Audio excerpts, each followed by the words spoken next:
A noite prometia ser longa quando o telefone de Kira vibrou com uma mensagem curtíssima do marido: "Não saia hoje à noite. Precisamos conversar." O tom era seco, como uma porta batendo com força. Ela sentiu o coração acelerar enquanto a tela do celular escurecia, como se levasse consigo as últimas esperanças. Era aquele tipo de frase que nenhuma mulher quer ouvir depois de 12 anos de casamento, o prenúncio de algo que muda tudo para sempre. Pela janela, o outono arrastava folhas amareladas em redemoinhos sem rumo, dançando sobre os carros estacionados como se fossem fragmentos de um passado que também se desmanchava.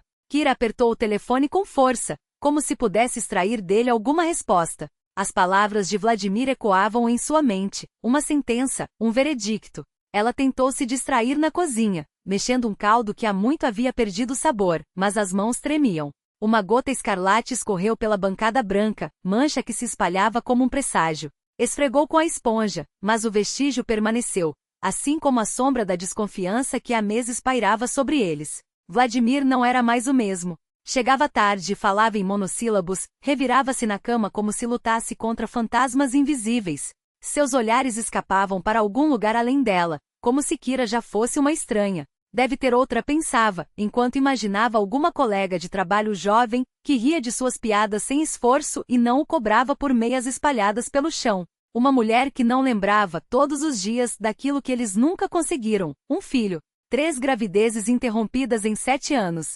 3 vezes planejaram o futuro, compraram roupinhas minúsculas, escolheram nomes.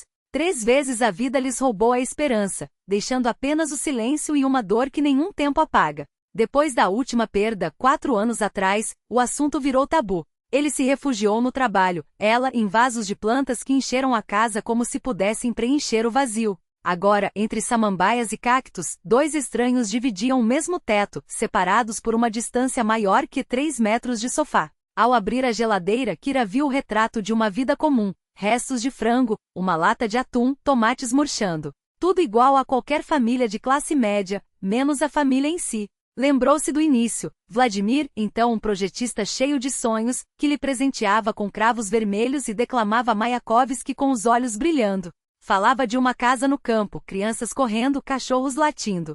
Agora, daquele homem restava um homem de 40 anos, cansado, que à noite trocava de canal com a mesma mecânica com que se evitava olhá-la nos olhos. A casa não foi construída. Os cachorros, doados. Os filhos, uma memória dolorida. Acontece, tentava se convencer. Nem todos os casais têm filhos. Talvez fosse possível se conformar com aquela vida pela metade, nem feliz nem infeliz, apenas existindo. Quando o telefone tocou, Kira estremeceu. Era Lena, a única amiga em quem podia confiar. "Ele quer se separar", desabafou, a voz trêmula. Achei uma anotação no bolso da camisa dele, um endereço, escrita feminina.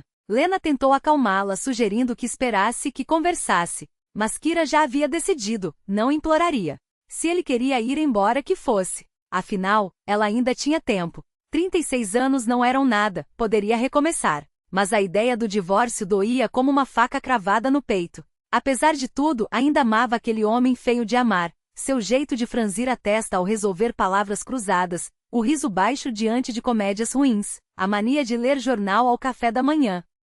A chave na fechadura soou como um tiro. Vladimir entrou, pendurando o casaco com uma precisão cirúrgica, como se cada gesto fosse calculado para adiar o inevitável. "Precisamos conversar", começou, e sua voz carregava o peso de um mundo. Kira se preparou para o golpe. "Quero o divórcio." Ele a olhou confuso, como se ela tivesse falado em outra língua.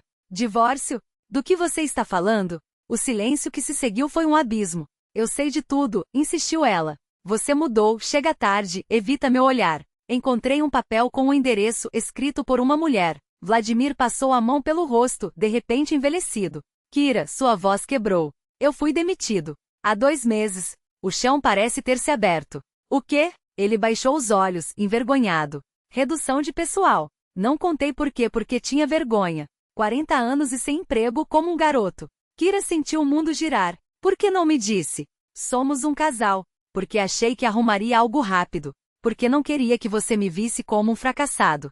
Seu riso amargo cortou o ar. "Tenho ido a uma agência de recolocação. Uma mulher, a Lídia, ajuda pessoas da minha idade a encontrar trabalho." Kira aproximou-se, até sentir o cheiro de seu perfume misturado ao suor do desespero. Não eram amantes nem traições.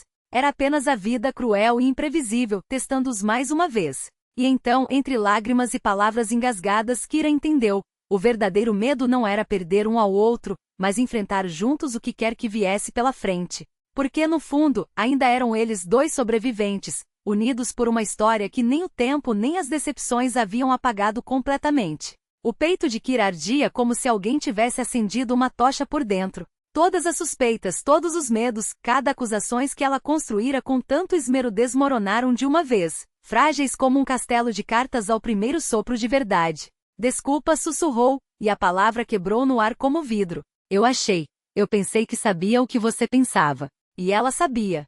Sabia por quê. Vladimir fechou os olhos, sentindo o peso de cada mentira que carregara como uma pedra no bolso. Eu me comportei como um idiota, admitiu, a voz áspera. Escondeu. Mentiu. Fingiu que ia para o trabalho quando, na verdade, só vagava pela cidade, evitando o olhar dela, o cheiro do café que ela fazia de manhã, o silêncio que gritava entre eles. Ficaram ali, um de frente para o outro, e de repente a parede que haviam erguido tijolo por tijolo ao longo de meses, feita de orgulho, de dor, de tudo que deixaram de dizer, simplesmente desapareceu. Kira levantou a mão e tocou seu rosto. A barba por fazer arranhava seus dedos, áspera como as noites em claro que ambos tinham passado. Quando foi que paramos de conversar? Perguntou, embora soubesse a resposta. Depois da terceira vez que descobrimos que não teríamos filhos, acho.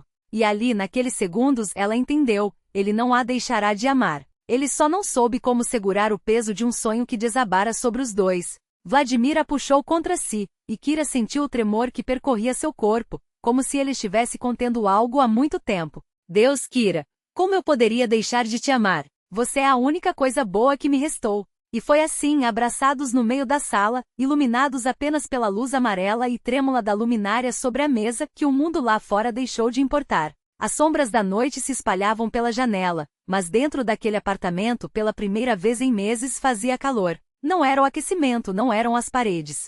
Era eles finalmente no mesmo lugar, de verdade.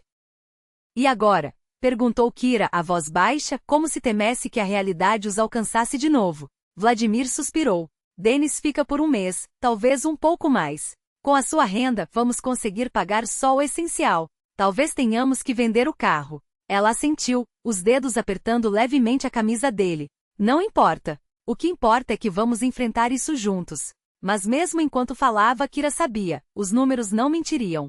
O aluguel, as contas, a comida, os remédios da mãe dela, nada disso sumiria só porque eles tinham se reencontrado. E se você falasse com seus pais? Arriscou, cautelosa. Vladimir endureceu nos braços dela. Não, meu pai já me vê como um fracassado. Não vou dar mais munição para ele. Kira fechou os olhos.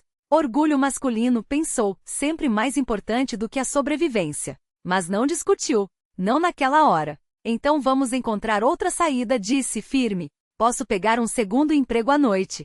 Traduções, qualquer coisa. Ele a olhou, incrédulo. Você já trabalha 10 horas por dia. Eu dou conta. E assim ficaram planejando, calculando, discutindo até altas horas, como não faziam há tanto tempo. A cada palavra ficava claro que os problemas não tinham sumido, pelo contrário, agora se revelavam em toda a sua crudeza, sem máscaras. Mas havia algo mais. Havia a intimidade que perderam e que talvez pudessem recuperar. Havia a certeza de que não calariam mais o que doía. Havia a vontade de lutar, não um contra o outro, mas lado a lado. Quando se deitaram, Kira ficou escutando a respiração de Vladimir no escuro. Firme, tranquila. Pela primeira vez em meses ele não se virou de um lado para o outro, não se levantou às 3 da manhã para ficar olhando pela janela. Amanhã seria outro dia, e ele traria novos desafios. Vladimir sairia para procurar trabalho. Ela procuraria formas de ganhar dinheiro extra. A realidade não ficaria mais fácil só porque tinham falado. Mas hoje, naquele momento, estavam juntos. E por enquanto, isso era o suficiente. Kira esticou a mão na escuridão e encontrou a dele. Os dedos dele se fecharam em torno dos seus, sem que ele acordasse. Aquele gesto simples continha mais amor do que todas as palavras bonitas que deixaram de dizer por tanto tempo. Lá fora, o vento ainda uivava, arrancando as últimas folhas das árvores. Mas, de alguma forma, seu dançar sozinho não parecia mais tão desolador.